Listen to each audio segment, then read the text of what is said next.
নমস্কার শ্রোতা বন্ধুরা, রিসাইটেশন এন্ড মোর চ্যানেল থেকে আমি স্বাতী। আজকে যে গল্পটি আপনাদের জন্য নিয়ে এসেছি সেটি হচ্ছে সমরেশ মজুমদারের লেখা মাতৃকা।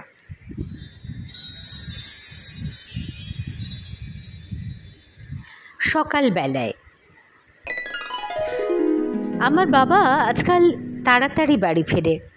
তাড়াতাড়ি মানে 6:30 7টা। আমার জ্ঞান হওয়ার পর থেকে কোনো জরুরি কাজ ছাড়া বাবাকে কোনো দিন 9:30 আগে ফিরতে দেখিনি। অফিস থেকে বেরিয়ে এই সময়টুকু বাবা কি করে স্পষ্ট করে বলতে পারবো না, তবে কখনো অসুস্থ হয়ে বাড়ি ফেরেনি।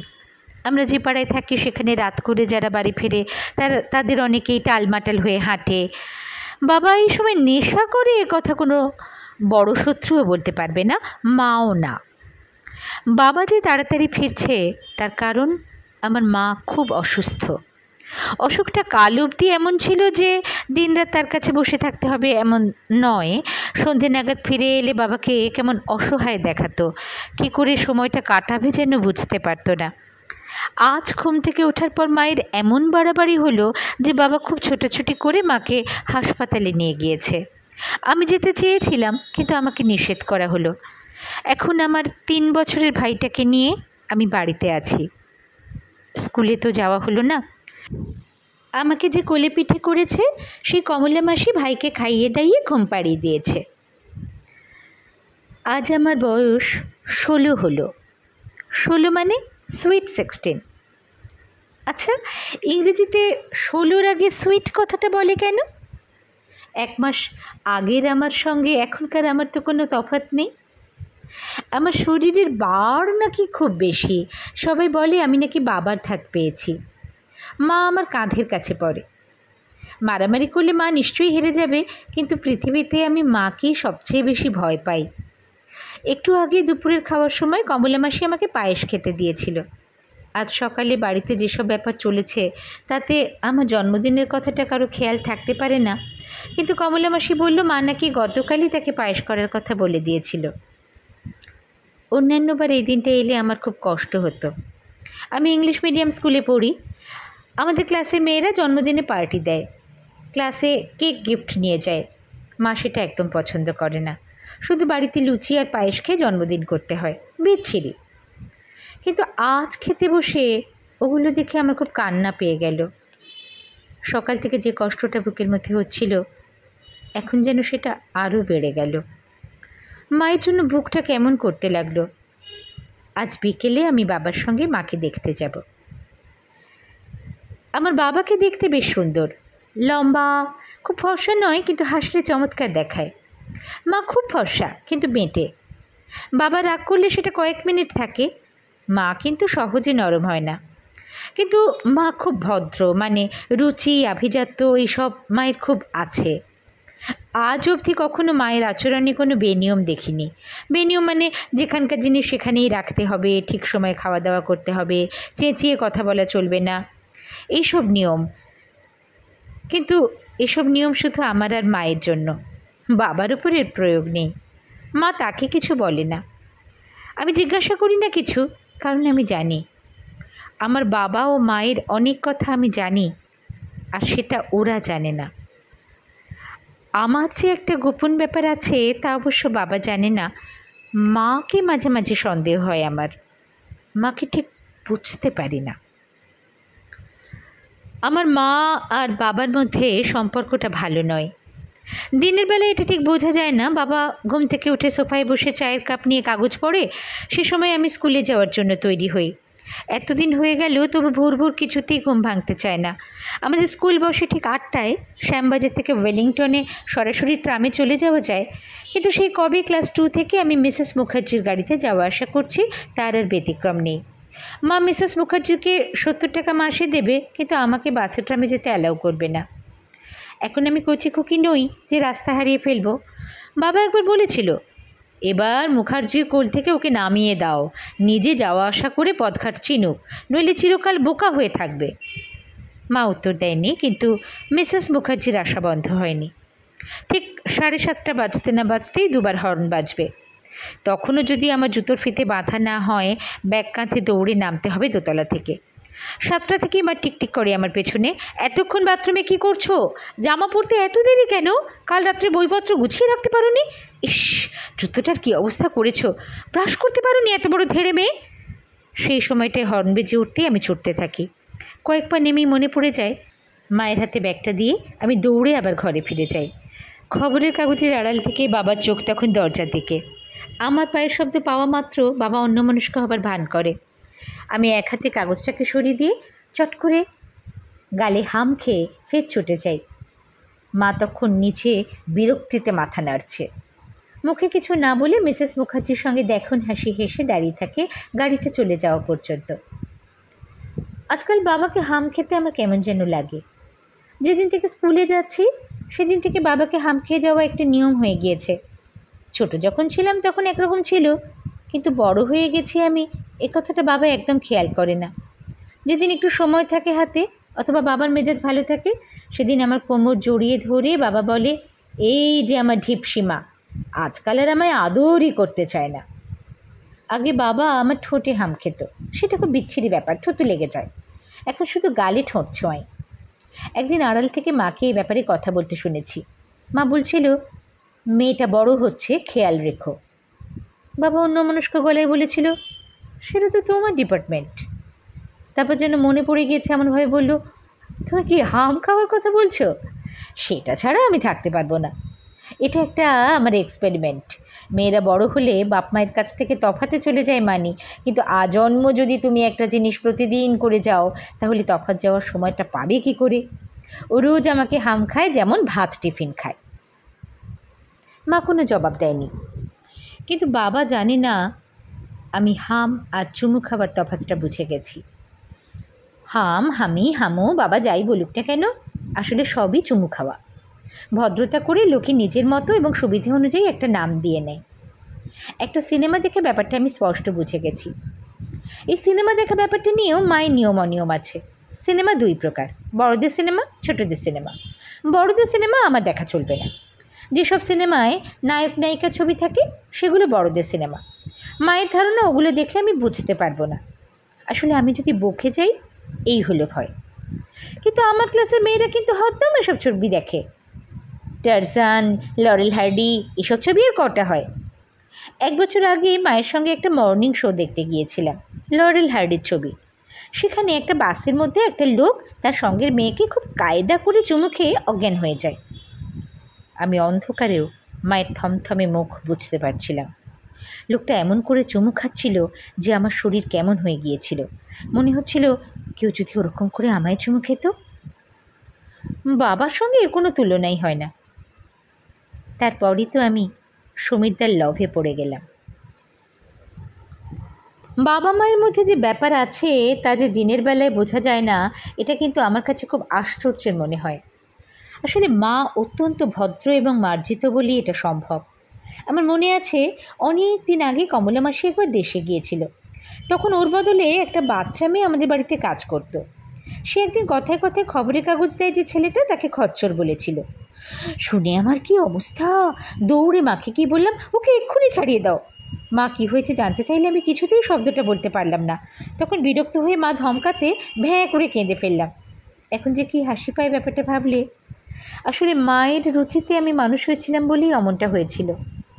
বাবা একবার নিজের মনে বলেছিল, শালা দিন দিন সিগারেটের দাম বাড়ছে। কথাটা শুনে আমার চোখ মুখ লাল হয়ে গিয়েছিল।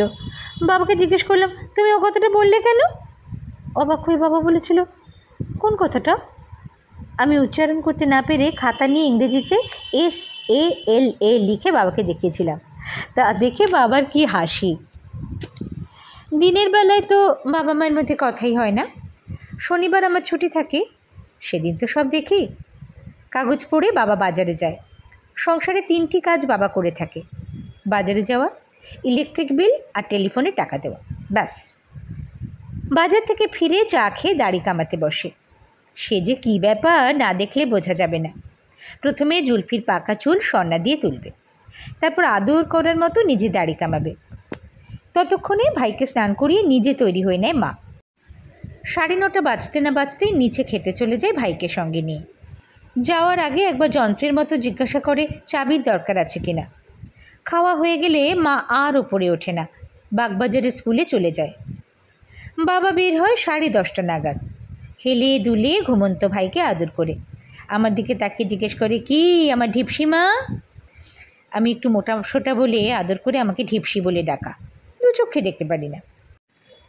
আগে চাইতাম, আজকাল ঘাড় নেড়ে না বলি, তখন গালে চুমু খেতে হয়। বাবা বেরিয়ে যায়। মা ফিরে বিকেল হতে না হতেই। বাবার ফিরতে রাত 9:30-10টা। তখন মা আমার পড়া নিয়ে ব্যস্ত, অতএব কথা বলার সময় নেই, বা ইচ্ছে নেই বলে সময় নেই। দিনের বেলা তো এইরকম, রাতের বেলা সব অদ্ভুত ঘটনা ঘটে। এই 15 দিন তো না হয় মা অসুস্থ। 15 দিন আগে স্কুল থেকে ফিরে বলল পেটে খুব যন্ত্রণা হচ্ছে। কদিন আগে বাবা ডাক্তার, এক্স-রে, নানা রকম এক্সামিন করালো, কিন্তু তার আগে তো মা বেশ সুস্থ ছিল। রাত্রে একটা ঘরে মা আর ভাই আর আমি শুই, আর অন্য ঘরে বাবা। আমার শোয়ার নাকি খুব খারাপ, ঘুমলি হুঁশ থাকে না, তাই দুটো পাশবালিশ দিয়ে পাঁচিল তুলে দেওয়া হয় আমার আর ভাইয়ের মধ্যে। মা ধারে, ভাই হবার আগেও বাবা পাশের ঘরে শুতো। মাসখানেক আগের কথা, মাঝরাত্রে। ঘুম ভাঙলেই তো মাঝরাত মনে হয়। কেমন আবছায়া হতে হতে ঘুমটা ভেঙে গেল। সঙ্গে সঙ্গে মায়ের চাপা গলার কথা শুনতে পেলাম। লজ্জা করে না, তুমি এই ঘরে এসেছো? বাবা বলল, অতসী, আমার কথাটা শোনো। কিছু শোনার নেই আমার, সারা জীবন অনেক শুনেছি, দয়া করে একটু ঘুমোতে দাও। মায়ের গলায় এরকম বিরক্তি আমি আগে কখনো শুনিনি। তুমি আমার উপর মিছি মিছি রাগ করছো। বাবার গলাটা কেমন দুর্বল লাগলো। আমার বয়ে গেছে রাগ করতে, কিন্তু তোমাকে জবাব দিতে হবে কেন তুমি এরকম ব্যবহার করছো। সব কিছুর একটা সীমা আছে, আমি পুরুষ মানুষ ভুলে যাচ্ছ কেন? বেশ তো, মায়ের গলাটা বিদ্রুপে ক্যানকেনে। কে তোমাকে নিষেধ করেছে? যেখানে ইচ্ছে সেখানে গিয়ে পুরুষত্ব দেখাও, শুধু আমার ছেলে মেয়েদের উপর তার ছায়া না পড়লেই হলো। তুমি আমাকে পেশা বাড়ি যেতে বলছো? আমি কিছুই বলছি না, তুমি এই বাড়িটাকে ওই রকম করে তুলেছ। মানে তুমি কি ভেবেছ আমি সংসার সামলাবো, মেয়েকে পড়াবো, বাচ্চাকে দেখবো, চাকরি করব, আর রাত্রে তোমার শরীরে চাহিদা মেটাবো? এসব কথা ও ঘরে গিয়ে বললে ভালো হতো না? মেয়ে জেগে যাবে, জাগুক, আর একটু বড় হলে আমি নিজেই ওকে বলবো এসব কথা। কিন্তু ভুল তো মানুষ মাত্রই হয়। তুমি বুঝতে পারছো না কেন? কোনো মহিলার সঙ্গে আলাপ বা যোগাযোগ মানেই প্রেম নয়। তোমার এইসব যুক্তি আমি অনেক শুনেছি, ঘেন্না ধরে গেছে আমার। এই দুটোর জন্য আমি পড়ে আছি এখানে। ঠিক আছে, যাও না ওই সব মহিলার কাছে, আমি কি বারণ করেছি? প্লিজ অতসী, তুমি একটু নরম হও। তোমার খুব খাটুনি যাচ্ছে। আমি তো তোমাকে অনেকবার বলেছি চাকরিটা ছেড়ে দিতে, ও টাকা আমাদের না হলেও চলে যাবে। আর তারপর সারা জীবন তোমার খেয়াল খুশি মতো চলতে হবে না? অতসী, আমার গায়ে হাত দেবে না। ফের যদি এমন করো তাহলে আমি এ ঘর থেকে বেরিয়ে যাব। মায়ের এবার গলাটা বেশ চড়া। কিছুক্ষণ কোনো কথা শুনতে পেলাম না। আমি যে জেগে আছি এবং সব কথা শুনতে পাচ্ছি তা যাতে কেউ টের না পায়, তাই মরার মতো পড়েছিলাম। সত্যি কথা বলতে কি, দু একটা ব্যাপারে কেমন লাগলেও এইসব কথাবার্তায় মায়ের উপর আমার খুব রাগ হচ্ছিল। মনে হচ্ছিল শুধু শুধু মা বাবাকে ধমকাচ্ছে, এরকম খারাপ ব্যবহার করছে। কী হতো ও ঘরে গিয়ে বাবার সঙ্গে কথা বললে? দিনের বেলায় মায়ের সঙ্গে এই মুহূর্তের মায়ের কোনো মিল নেই। তার কিছুক্ষণ পরে আমি চমকে উঠলাম। ভাগ্যিস ঘরটা অন্ধকার ছিল। পাশবালিশের আড়ালে নিজেকে শক্ত রেখে আমি মায়ের ফোপানি শুনছিলাম। মা একা একা কাঁদছে। এই প্রথম মাকে কাঁদতে দেখলাম। তখনই সব গোলমাল হয়ে গেল আমার। প্রেম কথাটা আমি এতদিনে জেনে গেছি। বাবা কি অন্য কোনো মহিলার সঙ্গে প্রেম করছে? মায়ের উপর যে রাগটা হচ্ছিল সেটা চট করে চলে গেল। আমার মা দেখতে খারাপ নয়, তাহলে বাবা কেন অন্য মহিলার সঙ্গে প্রেম করবে? আগেকার দিনে রাজারা 2-3টে বিয়ে করতো, বাবাও কি সেরকম করবে? ছি, তাহলে আমি সেই মহিলাকে মা বলতে পারবো না। মায়ের কান্না শুনতে শুনতে আমারও কান্না পেয়ে গেল। আমি চুপচাপ কাঁদতে লাগলাম। আমার মনে পড়ল একদিন শনিবার হবে সেটা। মা স্কুলে চলে গেলে বাবার একটা ফোন এসেছিল। আমি ধরেছিলাম সেটা। বাবা তখন বাথরুমে। মহিলার গলা ছিল। নাম জিজ্ঞাসা করলে বলেছিল চিনবে না। সেই মহিলা কি? আমাদের বাড়িতে একটা টেলিফোন আছে। ছেলেবেলায় সেটা বাজলেই আমি দৌড়ে গিয়ে ধরতাম। কিন্তু একদিন একটা লোক বদমাইশি করে খুব অসভ্য কথা বলেছিল। সেটা মাকে বলতে আমার টেলিফোন ধরা বন্ধ হলো। সবাই যে খারাপ কথা বলে তা নয়, একজন খুব মিষ্টি গলায় আমার নাম কি, বয়স কত এসব গল্প করেছিল। এখন অবশ্য আমি টেলিফোন ধরি, সেটা বিকেল 4টে থেকে 4:30-র মধ্যে। কমলা মাসির নিচে তখন উনুন টুনুন নিয়ে ব্যস্ত। জামা কাপড় পরিয়ে ভাইকে নিয়ে আমি খেলা করছি, এমন সময় টেলিফোনটা বাজে। কমলা মাসির পায়ের শব্দ পেলেই আমাকে রং নাম্বার বলে ছেড়ে দিতে হয়। এই নিয়ে সমীরদা খুব রাগ করে, কিন্তু আমি কী করব বুঝতে পারি না। মা যদি জানতে পারে তাহলে মেরে আমার হাড় গুঁড়ো করে দেবে। এই কদিন তো ফোনই ধরিনি। মায়ের শরীর খারাপ, বিছানায় শুয়ে শুয়ে কী কষ্টটাই না পাচ্ছিল। পাড়ার ডাক্তারবাবুর ওষুধে কাজ হলো না। যেদিন প্রথম ব্যথাটা বাড়ল সেদিন বাবা জানতো না, যেমন দেরি করে বাড়ি ফেরে তেমনই এসেছিল। এসে ওই অবস্থা দেখে কেমন চোরের মতো দাঁড়িয়েছিল। কমলা মাসি ডাক্তারবাবুকে ডেকে এনেছে, ওষুধ কেনা হয়েছে। এসব শুনে একটু নিশ্চিন্ত হয়ে মায়ের বিছানার পাশে কিছুক্ষণ দাঁড়িয়ে থেকে জিজ্ঞাসা করেছিল, এখন কেমন আছো? মা কথা বলেনি একটাও, দাঁতে দাঁত চেপে শুয়েছিল, চোখের কোল টলটলে। সেটা ব্যথার জন্য না অন্য কিছু জানি না। পরদিন বাবা অফিস গেল না, ডাক্তারবাবুকে নিয়ে বাড়ি ফিরল। তারপর এই কদিনে 3জন ডাক্তার দেখার পর মা হাসপাতালে গেল। এর মধ্যে আমি কি করে সমীরদার ফোন ধরি? বুঝতে পারছি খুব অসন্তুষ্ট হচ্ছে সমীরদা। ছেলেরা না একদম কিছু বুঝতে চায় না। দুপুরবেলায় একটু আগে বাবা হাসপাতাল থেকে ফিরেছে, মুখ গম্ভীর, অন্যমনস্ক হয়ে স্নান খাওয়া করলো। আজ বাইরেটা বেশ মেঘলা করেছে। কমলা মাসি অনেক কষ্টে ভাইটাকে ঘুম পাড়িয়ে আমার জিম্মায় রেখে গিয়েছে। বাবার জন্য অনেকক্ষণ অপেক্ষা করে আমি খেয়েছি। মা এখন কেমন আছে? কাল রাতের কথা মনে পড়ছে। মায়ের বিছানার পাশে আমরা বসেছিলাম।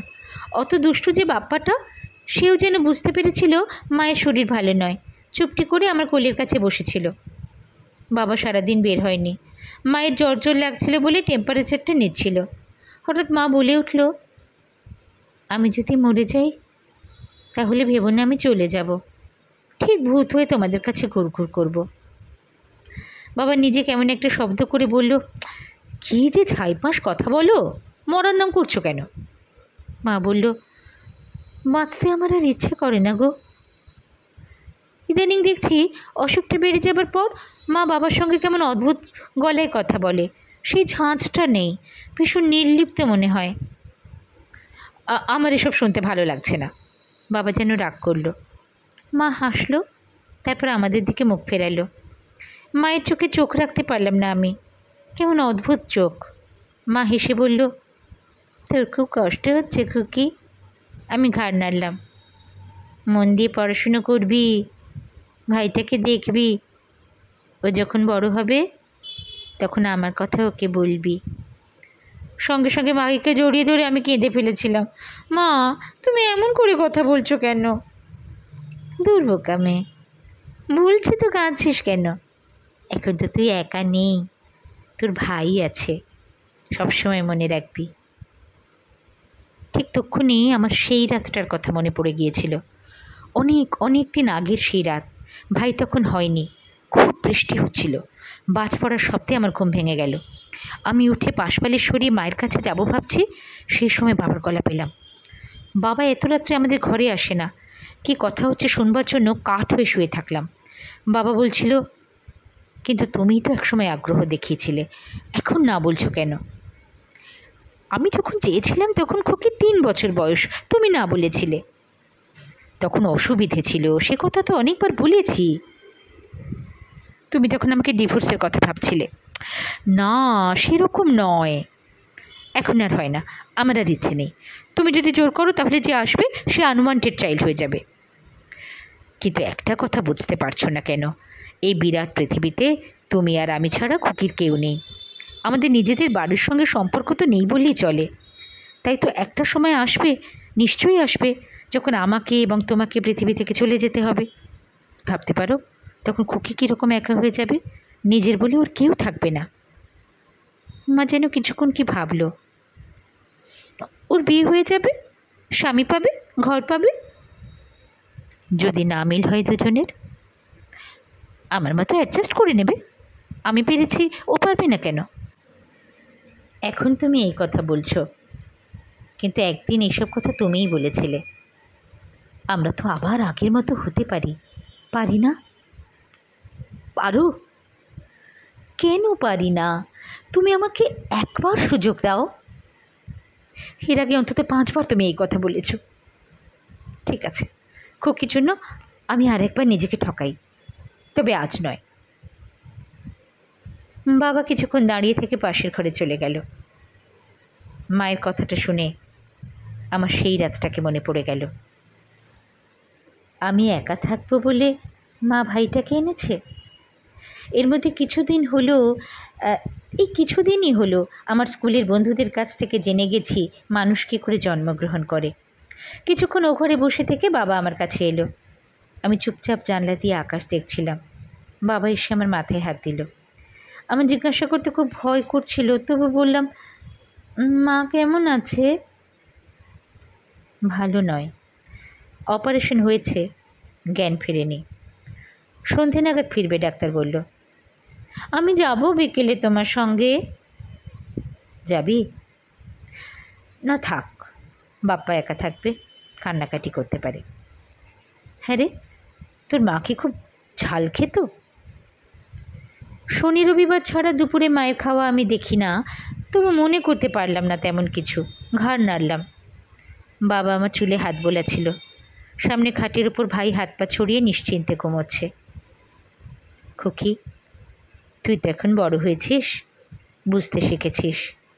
আমি তোর মাকে বলেছি তুই থাকতে ভাইয়ের কোনো কষ্ট হবে না। কেন? মা তো ফিরে আসবে। আমি কেমন শিউরে উঠলাম। আসবে, কিন্তু এই যতদিন না আসে। আমি ঘাড় নাড়লাম। ভাই আমাকে খুব ভালোবাসে। হঠাৎ বাবা কেমন গলায় বলে উঠল, খুকি, তোর মা কি তোর কাছে আমার সম্বন্ধে কিছু বলেছে? না তো, কেন? হ্যাঁ না, এমনি। ঠিক এই সময় টেলিফোনটা ঝনঝন করে বেজে উঠল। বাবাকে কেমন যেন হতভম্ব দেখাচ্ছিল। আমাকে ইঙ্গিত করে ফোনটা ধরতে বলল। আমি রিসিভার তুলতে লোকটার নাম্বার যাচাই করে নিয়ে বলল, পেশেন্টের অবস্থা ভালো নয়, ইমিডিয়েট রক্ত চাই, তাড়াতাড়ি চলে আসুন। খবরটা শুনে বাবা আলমারি থেকে তড়িঘড়ি করে এক কাঁথা টাকা বের করে হন্তদন্ত হয়ে চলে গেল। যাবার সময় আমি বাবাকে বললাম, তাড়াতাড়ি এসো, না হয় ফোন করো। বাবা ঘাড় নেড়ে দৌড়ে নেমে গেল। বাবা চলে গেলে আমি অনেকক্ষণ কাঁদলাম। মায়ের যদি কিছু হয় তাহলে আমি কি করব? সারা জীবন মাকে ছাড়া থাকবো কী করে? একদিন মাকে অন্যরকম ভেবেছি বলে কেমন খারাপ লাগতে শুরু করলো। আমার যখন সেই জিনিসটা প্রথম হয়, তখন মা কি যত্ন করে সব বুঝিয়ে দিয়েছিল। রাত্রির বেলায় মা না থাকলে আমার ঘুমই হয় না। হঠাৎ মনে হলো, আমি তবু মাকে এতদিন ধরে পেয়েছি, ভাইটা তো মাকে জানতেই পারল না। শোয়ার ঘরে এলাম। ঘুমোতে ঘুমোতে ভাই হাসছে। বুকের ভেতরটা কেমন করতে লাগলো আমার। আলমারির দরজা হাট করে খুলে বাবা চলে গিয়েছে। মা থাকলে এমনটা হতে দিত না। আমার জামা কাপড়ের একটা আলাদা সুটকেস আছে। মা আলমারিতে হাত দেওয়া পছন্দ করতো না, সব অগোছালো করে দেবো নাকি তাই। ওপরে থাকে লকার, মাঝখানেরটায় বাবার জামা কাপড়, নিচেরটায় মায়ের শাড়ি। উফ, প্রচুর শাড়ি মায়ের। চড়া রঙগুলো তো মা পরেই না, তাই বলে আর একটু বড় হলে তুই পরবি। আর যদি মায়ের কিছু হয় তাহলে শাড়িগুলোর কি হবে? আমি একটাও পরতে পারবো না। শাড়িগুলোর কাছে মুখ নিয়ে গেলেই মায়ের গায়ের গন্ধ পাওয়া যায়। একদম তলায় বেনারসিটা, মায়ের বিয়ের বেনারসি। হাত দিলাম, কি মোলায়েম। অন্যমনস্ক হয়ে শাড়িগুলো ঘাঁটছিলাম আর মনে হচ্ছিল মায়ের পাশে বসে আছি। হঠাৎ হাতে শক্ত মতন কি ঠেকলো। টানাটানি করে কাপড়ের চাপ থেকে সেটাকে বার করে দেখলাম একটা ছোট্ট অ্যালবাম। আমাদের অনেকগুলো অ্যালবাম আছে, কিন্তু এটাকে আগে দেখিনি। কৌতূহলী হয়ে পাতা উল্টালাম। প্রথমে মা বাবার বিয়ের ছবি, তলায় তারিখটা লেখা, তার পাশে লেখা ভীষণ লাজুক। তারপরের পাতায় বাবার একলা ছবি, কেমন বাচ্চা বাচ্চা, নিচে লেখা ফুলশয্যা, খুব হ্যাংলা এবং রাক্ষস। চোখ মুখ লাল হয়ে গেল আমার। মানেগুলো অস্পষ্ট বুঝতে পারছি যে। তারপর অনেক ছবি, বেশিরভাগ মা বাবার বাইরে যাবার। মা গগলস পরেছে, এক জায়গায় প্যান্ট পরে কোন পাহাড়ে ঘোড়ায় চেপেছে। হঠাৎ থেকে একটা পুচকে বাচ্চা, তার নিচে লেখা খুকি এলো, আমার জন্ম তারিখ। ব্যাস, আর কোনো ছবি নেই অ্যালবামে, সব কটা পাতা খালি। এত তাড়াতাড়ি শেষ হয়ে যাবে ভাবিনি। মা কেন নিজের অ্যালবামটা বড় তাড়াতাড়ি শেষ করে দিল? ঘুম থেকে উঠে ভাই বলল, মা হাতে নেই। আমি ঘাড় নাড়লাম, না। এই সময়টাও ঘ্যান ঘ্যান করে, কোনো কিছুতেই ভোলানো যায় না। কিছুক্ষণ চুপ করে থেকে খাটের ওপর দিয়ে জানলার ধারে চলে যায়। আমাদের দোতলার জানলা দিয়ে নিচের রাস্তাটা পরিষ্কার দেখা যায়। স্কুল থেকে মা যখন রিক্সায় বাড়ি ফেরে তখন ও জানলায় দাঁড়িয়ে নাচতে থাকে। আজ কমলা মাসিকে খুব অন্যমনস্ক দেখাচ্ছে। এই যেমন এখন ভাইকে সামলাতে সামলাতে কমলা মাসি বারবার আর চোখে আমায় দেখছে। কেন? আমার মা কি মরে যাবে? কিছুদিন আগে অবধি জানতাম মরে গেলে ভালো লোকেরা ভগবানের কাছে চলে যায়, খারাপ লোকেরা ভূত পেতনি হয়ে গাছে গাছে ঘুরে বেড়ায়। মা কেন বলল যে ভূত হয়ে ঘুরঘুর করবে? মা কি খারাপ লোক? মা না ফিরলে। চোখ বন্ধ করে মায়ের মুখটা ভাবছিলাম। মা যেমন করে হাসে, কথা বলে, রাগ করে, চুল বাঁধে, সব মনে করে নিয়ে নিজের চোখের পাতায় দেখছিলাম। ক্রমশ এমন মশগুল হয়ে গেলাম যে খেয়াল করিনি কখন ভাইকে কোলে নিয়ে কমলা মাসি আমার সামনে এসে ডাকছে, ও কুকু, ছি, কাঁদে না মা। কমলা মাসি বলতে আমি আবিষ্কার করলাম যে আমার গাল দুটো ভিজে গেছে। আমরা তো কিছু জানি না, দিদির বাড়াবাড়ি হয়েছে মানেই কি আর? চোখের জল মানুষের খুব খারাপ করে ভাই। কমলা মাসি আমার সামনে ভাইকে নিয়ে বসল। বোধহয় আমাকে কাঁদতে দেখেই ভাই অবাক হয়ে ওর কোলে জড়সড় হয়ে বসে আছে, বড় বড় চোখে আমার মুখের দিকে তাকিয়ে দেখছে। মাসি, মায়ের কেন এমন হলো? আমি তো কোনো দিন মাকে দুঃখ দিইনি। কমলা মাসি এখন বুড়ি হয়ে গেছে, যখনই কথা বলে তখনই বড় বড় নিঃশ্বাস পড়ে। কে কিসে দুঃখ পায় তা যদি জানতে পারা যেত ভাই। এই আমি তো তেনাকে দুঃখ দিইনি একদিনও, খোকাকে মারিনি পর্যন্ত। তা তারা চলে গেল কি দুঃখ পেয়ে? আমরা জানতে পারি না ভাই। এই সময় টেলিফোনটা বাজলো। সঙ্গে সঙ্গে আমি ছুটে গেলাম ওটা ধরতে। লোকটা যে নাম্বারটা বলল সেটা আমাদের নয়। রং নাম্বার বলে নামিয়ে রাখতে রাখতে বুকটা যেন হালকা হলো সামান্য। আমি কি হাসপাতালের কোনো খবর আশা করেছিলাম? চলে আসছি, দেওয়াল ঘড়িটার দিকে নজর পড়ল। এই সময় সমীরদার ফোন করার কথা। এখন রুটিন হয়ে গেছে ব্যাপারটা। এতদিন আমার সন্দেহ হতো মা বোধহয় সমীরদার ব্যাপারটা অনুমান করতে পারছে। টেলিফোনটার দিকে তাকিয়ে মনে হলো মা আমার অনেক কিছু বুঝতে পারত। আমি যখন ছোট ছিলাম মা আমাকে মিথ্যে কথা বলতে নিষেধ করতো। বলতো, তুই যখন মিথ্যে বলবি তখনই আমার বুকের ভেতরটা কেমন করে আমি ঠিক টের পেয়ে যাব। খুব বিশ্বাস করতাম কথাগুলো। সমীরদার সঙ্গে একদিন অনেকক্ষণ রাস্তা দিয়ে হেঁটেছিলাম, সেই প্রথমবার। ভয়ে ভালো করে কথা বলতে পারছিলাম না। সবসময় মনে হচ্ছিল কেউ দেখে ফেলবে। আমার বন্ধু সোহিনীদের বাড়িতে সরস্বতী পুজো হয়। ও জোর করে আমাকে নিয়ে গিয়েছিল বাবা মাকে রাজি করিয়ে। সমীরদা সোহিনীর দাদা। এর আগে দু একবার স্কুলে দেখেছি সমীরদাকে। সোহিনীকে পৌঁছে দিতে গিয়েছিল। লম্বা, খুব স্মার্ট, কলেজে পড়ে। সেই সিনেমার চুমু খাওয়া লোকটার মতো। আমার মনে হয়েছিল আলাপ করতে না পারলে মরে যাব। সোহিনী আলাপ করিয়ে দিলে দেখলাম কথা বলতে পারছি না। তারপরে পুজোর দিনই সব গোলমাল হয়ে গেল। আমাকে বাড়ি দিতে এসে সমীরদা গল্প করতে করতে অনেক রাস্তা ঘোরালো। যখন সমীরদা বলল, তুমি এত সুন্দর যে আমি তোমার প্রেমে পড়ে গেছি, তোমার আপত্তি আছে? আমার মনে হলো যেন পাগল হয়ে যাব। এই প্রথম এসব কথা আমাকে কেউ বলল। আমরা ঠিক করে নিলাম কখন ফোনে কথা বলবো। সমীরদা বাড়িতে আসতে চেয়েছিল, আমি দিইনি। সেদিন বাড়িতে ফেরা মাত্র মা ভ্রু কোঁচকে বলেছিল, এতক্ষণ কোথায় ছিলে? ধক করে উঠেছিল বুকটা। সোহিনীদের বাড়িতে? তোর হাঁটু অবধি এত ধুলো কেন? কি জানি বলে তাড়াতাড়ি বাথরুমে চলে গিয়েছিলাম। মনে হচ্ছিল মা আমার বুকের ভেতরটা দেখে ফেলেছে। সেই রাত্রে কিছুতেই ঘুম আসছিল না, সারাক্ষণ এপাশ ওপাশ করছিলাম। তাছাড়া আমার অন্য ভয় হচ্ছিল। মা বলে আমি নাকি ঘুমের ঘুরে কথা বলি। যদি আজ রাত্রে সেরকমভাবে সমীরদের কথা বলে ফেলি। হঠাৎ মা জিজ্ঞাসা করলো, তোর কি হয়েছে? চমকে উঠে বললাম, কিছু না তো। কয়েক হাত দূরে মা শুয়ে আছে, বুকে হাত দিলে হৃৎপিণ্ডটাকে টের পেয়ে যেত। ঘুমিয়ে পড়ো।